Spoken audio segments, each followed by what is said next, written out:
Blighted. "Stop!" Chase heard someone scream hoarsely. He froze.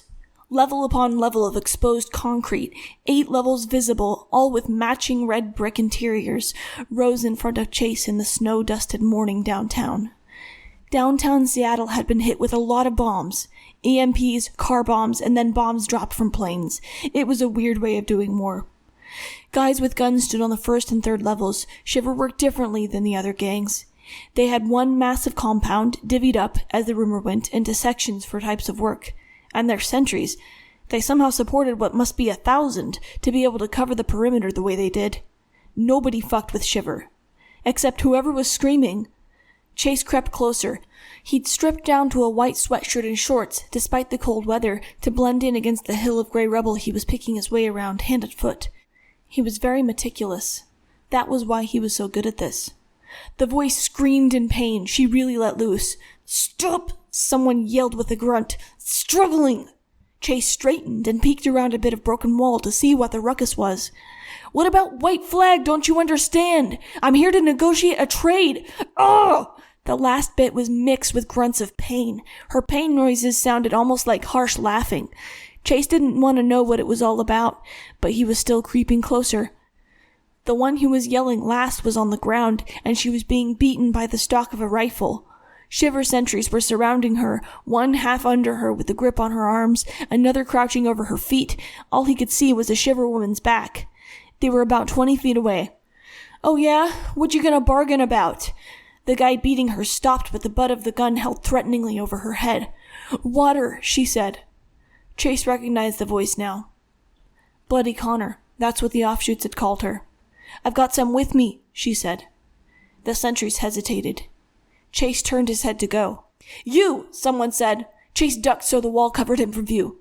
"One more step and I'll kill the girl." Chase closed his eyes momentarily, listening. A gunshot sounded, then an angry scream of pain from Connor. "That was a warning," the voice grated loudly. "Come on out or your friend dies."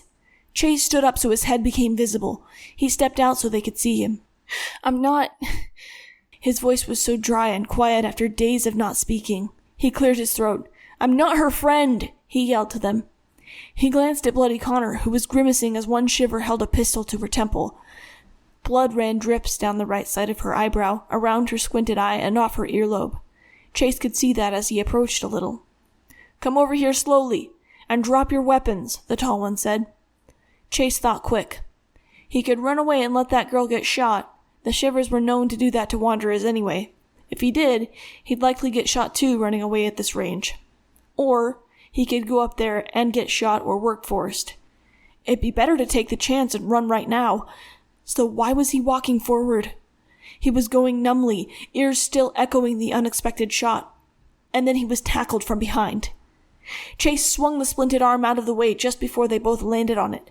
The guy was strong and heavy. He sat up on Chase's butt with a hand on his back, grabbed Chase's right hand and went for his left, then froze as he felt the hardwood and the duct tape under the sweatshirt. "What is that?" he demanded. Chase, out of breath, grunted, "It's a splint." "Take it off," the guy said. He jerked at something he was wearing, then showed Chase a handgun, visible out of the corner of his eye. Then he got off him, still holding the gun on him. "My arm's broken," Chase said, rolling onto his right forearm to get up. He panted, lowering his eyes at the Shiver. "Take off the sweatshirt," the guy gestured at him. "Show me." As Chase got up, a few more sentries came up, cautiously looking out for other intruders, glaring at Chase. They came out with pistols in hand. Still panting and eyeing the skinny guy that had tackled him, Chase unzipped the hoodie clumsily. He shook it loose and shrugged it off the right side, then peeled off the left sleeve to show the makeshift splint. "All right, come on," one of the other sentries said. "We'll take them inside." "Really?" the skinny guy said. "Didn't you hear the girl?" the sentry answered. "They have water."